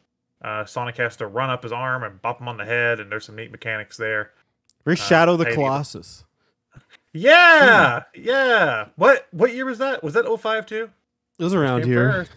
Which came first? Who came first? Chicken or the egg? You guys played this though. Yeah. Shadow of the Hedgehog. That was also 2005. Shadow of the Hedgehog. Look at that. Shadow Colossus is 2005. Hey. Okay. What month? So we need months. You need months. Okay. North America is Shadow October Colossus. 18th. Oh, a month before. Oh, Team There we Sonic. go. And let's not pretend this didn't take like 2 weeks to develop. So Especially the end game. In October, they saw Yeah. Shadow of the Colossus. They're like, "Fuck, get going. gotta go fast, gotta develop fast." Developing the game at the speed of sound. I got 1 week until I have to get to the deadline. Get to the deadline. I'm working 13 hours. It's a crunch. All right. Spencer, what'd you think of Egg King? Oh boy. Very creative. I like that. Like you got a really good sense of the size. You felt like you were against a Goliath. That's pretty cool. He had a part a little bit further in where he was like shooting some like electricity, but it was in like a curtain that you had to stay in. I could not for the life of me stay in that curtain. I don't know. That was just too hard for me. So it was basically a game of get hit by it, then just scramble to collect the coins afterwards. It was cool. It wasn't my favorite boss of the game, but I appreciated it. Yeah, I like this boss in terms of its like the fact that it's on the DS and it does feel like this huge fight. The parts where he punches the side of the stage, you have to hit him in the hand and then run up his arm, and then he'll try to shake his arm, and you have to like hit down to hold on to his arm while he shakes to like keep yourself on there. This is neat. Fucked me up a lot as a kid though, because I had no patience. I just wanted to run up his arm and hit him in the head. And I was like, yeah. Say as a kid, same. Yeah, I'm your level, but as a 36-year-old, I was like, why do you keep telling me to press down? I'm trying to fuck him up. Me when I was 13 and Spencer when he's 36. Yeah, we were like, bro, I have the same problem. What's up? I don't know. It's a fun ending fight. Really, it's not the end, but if you're just playing through one of the campaigns, it is the end. I think it's pretty serviceable. Some of the attacks I do find to be annoying when he gets behind the stage and like whacks his arms down. The one where he does both arms, I have trouble dodging for some reason. Yeah, and the after I got effect hit coming. a few times by that. Yeah. Yeah. So overall, Yeah. Egg King. Cool. He's egging me on. Yeah. So That's what I order the deli. The Egg King. An Egg King. Yeah, let me get the Egg King. I order for breakfast at Burger King. There Yeah. you go. The Egg King. I imagine that exists. The Egger King. So none of us did it for this playthrough, but I have before, so I'll talk a little bit about it. There is a last fight. So in order to get to the last fight in this game, you have to play through both campaigns as Sonic and Blaze, and you have to play through the special stages. Now, did anybody notice those little spinny things you grab on during stages? That's how you access the special stages. Yeah, so that's how you access this. Yeah, the special stage, you have to get enough of your boost bar in order to activate that. Then you'll get warped to a special stage, which is just the half pipe, again, from Sonic 2. But this time, it's touchscreen controlled, which makes it significantly easier because you can just kind of slide them back and forth. And you just kind of do the same thing. You collect rings and balls and shit, and you just kind of do the same thing, basically, as always. But you do that as both characters to get both the Chaos Emeralds and the Soul Emeralds. And you get a final fight against the Egg Salamander, where Sonic goes supersonic and Blaze goes whatever the hell she goes. And I guess Super Blaze, who knows. And they fight the Egg Salamander, and that Malcolm X song plays, and the game ends there. I thought for sure when you said egg salamander, you're gonna say egg salad. I thought the exact same thing. I said, he's dude, I love egg salad. I'd eat that shit. All right, the Egg King, the egg salad boss, the true ending, the true boss, egg salad. The day is saved. Blaze goes back to her dimension with Eggman, with negative Egg. I almost said it, with negative Eggman, and all is right. The worlds aren't colliding anymore, and everything's great. Spencer's not afraid to say it. I've got friends. I've been given the You got the go-ahead. pass? I can say it. NEGA, you know. So I did want to give a little bit of trivia. So this game came out in 2005 and established Blaze the Cat as a character. She is a princess cat from another dimension. Pretty neat character, cute design, whatever. A year later in 2006, a little game called Sonic 06 comes out, which also has this same character, Blaze the Cat, but it retconned her to be from the future and not from another dimension.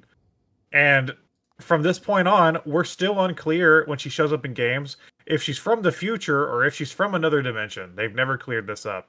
And I don't know why a year after this game they said, hey, let's just create another background story for this character. It's very strange. And I still don't know which one's canon. They've never cleared it up. So kind of weird. Well, where does the Sonic timeline, split? Yeah. That's a nightmare right there, Sonic timeline. We should do that after we do the Mario one. Dude, Yeah. you don't want to do that with me. That would be a nightmare. Because I'm gonna actually tell you shit. Your head's gonna explode. The stories already go right over my head. Like, what was this one? There were two different dimensions, and they were like colliding. two and different Tails said that if dimensions they merging. Tails asserted, very confidently, which I challenged. Yes, he does. That When tails collide. that if the worlds collide, this is what it's like when worlds collide. It'll all end up being nothing. When it's like when worlds collide. Somebody Is that a should Rush make- song? Yeah, famous Rush song. Yeah.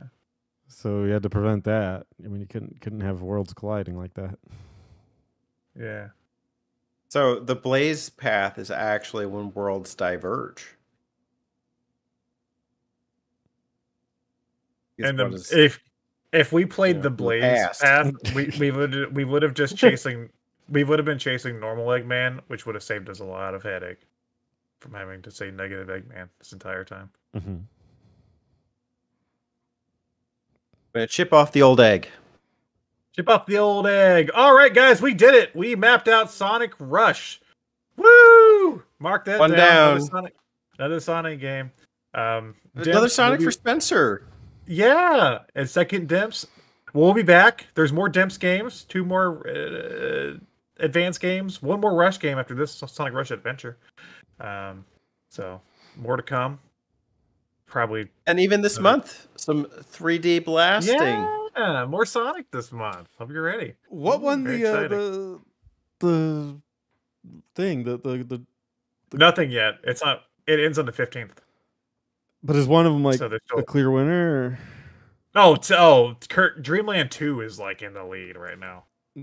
Bingo. It's hold on. I'll tell you the standings, and then we can talk about our experiences. Fuck. If you haven't voted, the deadline is the 15th. So Yeah, I this think we will go had up Saturday. So 30 votes in last time I checked. That's pretty Look good. and see where we're at. yeah. I don't even have 30 friends. We're at 29. Somebody took their vote back. We had 30. Somebody retracted a vote. So right now the standings are Aladdin has 10%, Kirby's Dream Land 2 has 55%, and Metro Zero Mission has 34%. The mappers have spoken. They want Dream Land Kirby. 2 is in the lead right now, but Zero Mission is not that far behind it. It could pick up. We just need some more Zero Mission voters out there. Aladdin still has a chance to pull. Aladdin's fucked. Aladdin's gotten 2 votes. It looks Dude, like. You need to tap into the Disney fan base for that. Yeah, I you don't know what? I'm sharing it to a certain Reddit that I think will appreciate. There you Aladdin. go. There you go. Dude, I'm gonna even share they mine would to vote the- for Kirby. I'm gonna Okay. share mine to the Prime Hunters First Hunt Reddit. Yeah. They're gonna vote for The they're gonna vote for Wi-Fi Zero. servers. Share it to the Meverse. There you go. So to close out, I just want to know what you guys thought of Sonic Rush. How'd you rank it? You know, it ain't half bad. It's half good. Yeah. You know what? I think that would be a fair way to describe this game. It's half good. It's so hard for me to say how good or bad a Sonic game is because I don't like Sonic games. So it's like I don't like it, but it seemed like a perfectly competent Sonic game to me. So I'm sure it seems good.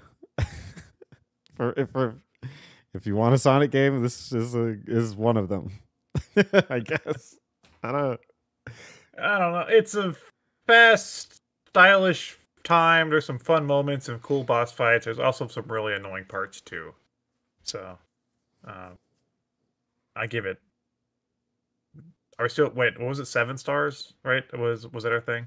Yeah, but 2 chili dogs or something. Chili dog, 7 chili dogs. So I give it like, a 4.5 chili dogs out of 7. One was like half eaten. Yeah. It's just the dog. There's no chili. Yeah, there's no chili on it. It's just 3 chili dogs and 1 dog. One actual dog? I feel like that skews it. No. 1 wiener. 3 chili dogs in a bun. Oh, just one wiener that's got no chili on it. Yeah, or no bun. It's just the wiener. So like 3 fully made chili dogs and then just 1 lone wiener. Okay. Which Sonic game is nothing but wiener? Nothing but wiener. Come on, I need your chili dog ranking, guys. Give me your chili dog rankings. Yeah. Out of 7, 4.5. No, okay, we're about tied. Spencer. For me personally? Yeah. 1 chili dog out, 1 wiener. 1 wiener. Out of 7 chili dogs. Just the wiener. 1 floppy wiener. Yeah. 1 sad floppy wiener. Flaccid. Well, this was fun. I had fun mapping it out. Who knows when we'll do Sonic next? I think in 2 weeks. I think I know. Oh yeah. I forgot. We are doing Sonic again. Well, I'm glad we're doing more Sonic. We did it in like a year and a half or something. So, but not next week. Next week we will be back with Spencer's game. Was it called Spencer Magic? I keep forgetting what the hell this game's called. Like Magical Quest. Magical Quest starring starring Michael Mouse himself. Mickey Mice. Marshall Mathers, starring Marshall Mathers. Yeah. Happened in This the isn't hip-hop 8 Mile. Huh? Dude, 8 Mile the game? Starring Michael Mouse. Starring King Mickey himself. There's vomit on my sweater already. Huh? That's Michael McDonald. Royal boy. Join us for all the Disney-tude next episode. I'm sure we'll have a lot of mouse jokes. And you know what I bet? I bet that when we show that one, hopefully, well, it'll be too late. It would be nice if we could have aired that first because I think that would trigger. It'll influence your Aladdin. I think a lot of people would change their vote. Oh yeah, it'll be 2 days too late. Yeah. Wah, wah. Maybe this one will make people realize, oh, I should be. Oh no, it'll be like a week too late. Oh shit. No, this you know is what my takeaway from Sonic Rush was, boy, would I like to see the guys do Aladdin. There you go. I think that's what they're gonna say. You know what? I want because we're recording this before the votes are up, but this is going to air on the 17th, so the votes will be up at this point. I just checked the calendar. So everyone at home, I want you to vote for Aladdin. I want a total upset.